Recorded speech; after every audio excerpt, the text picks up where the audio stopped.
Hostel number 13। बारिश, सुनसान सड़क, कार के वाइपर धीरे धीरे चल रहे थे। मैं और मेरा दोस्त राहुल और हमारी दो फ्रेंड्स नेहा और सिमरन कॉलेज टूर से लौट रहे थे, लेकिन अचानक हमारी कार जंगल के बीच बंद हो गई। राहुल बोला, भाई यहाँ नेटवर्क भी नहीं आ रहा है। तभी दूर अंधेरे में एक पुरानी बिल्डिंग दिखी। उस पर टूटा हुआ बोर्ड लटक रहा था। नेहा डरते हुए बोली, यार ये जगह सही नहीं लग रही। लेकिन तेज बारिश की वजह से हमारे पास अंदर जाने के अलावा कोई रास्ता नहीं था। धीरे धीरे दरवाज़ा अपने आप खुल रहा था। अंदर पूरा अंधेरा, दीवारों पर पुराने खून जैसे निशान, और तभी ऊपर से किसी लड़की की रोने की आवाज़ आई। सिमरन कांपते हुए बोली, तुम लोग ने सुना?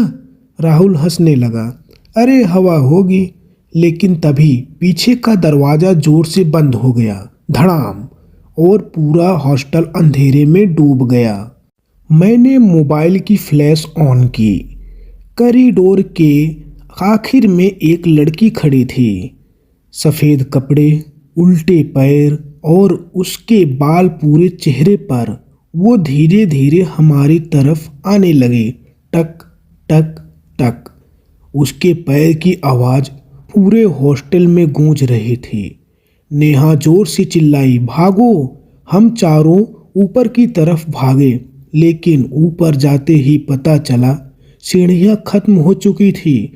फिर भी वो लड़की हमारे पीछे ऊपर चढ़ रही थी। हम जल्दी जल्दी एक कमरे में छुप गए। दरवाजे पर लिखा था रूम नंबर 13। अंदर पूरा कमरा धूल से भरा था, लेकिन दीवार पर खून से लिखा था, यहाँ से कोई जिंदा नहीं जा सकता। तभी कमरे के कोने में रखा पुराना टीवी अपने आप चालू हो गया। स्क्रीन पर एक लड़की दिखाई दी, जिसका चेहरा पूरी तरह जला हुआ था।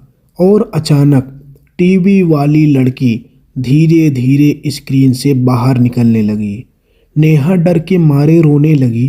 राहुल ने दरवाज़ा खोलने की कोशिश की, लेकिन दरवाज़ा बाहर से लॉक हो चुका था। मौत की शुरुआत। अचानक लाइट चल गई और हमने देखा राहुल गायब था। बस फर्श पर खून फैला था और दीवार पर उंगलियों से लिखा था, अब तुम्हारी बारी। सिमरन जोर जोर से रोने लगी। तभी पीछे से किसी ने उसके कंधे पर हाथ रखा। वो पलटी और अगले ही सेकंड उसका शरीर हवा के ऊपर उठ गया। उसकी चीख पूरे हॉस्टल में गूंजने लगी और फिर चर्र, उसकी गर्दन उल्टी घूम गई। उसकी लाश हमारे सामने गिर गई। मैं और नेहा भागते हुए बेसमेंट में पहुंचे।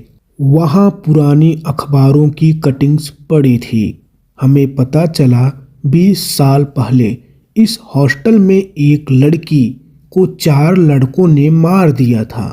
उसकी आत्मा आज भी यहाँ फंसी हुई है, और जो भी रात में आता है वो वापस नहीं जाता।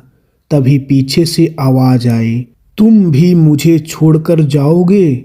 हमने पीछे मुड़कर देखा।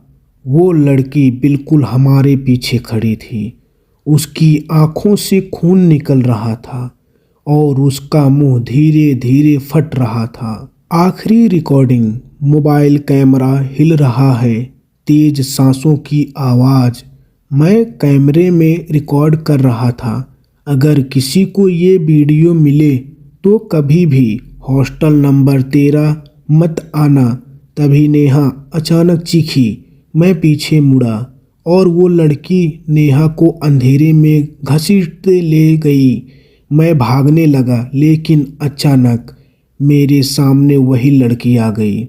उसने धीरे से कहा, अब तुम हमेशा हमारे साथ रहोगे। फिर कैमरा नीचे गिर गया। स्क्रीन पर सिर्फ खून दिखाई दे रहा था और आखिरी में एक डरावनी हंसी सुनाई दी, हा हा हा।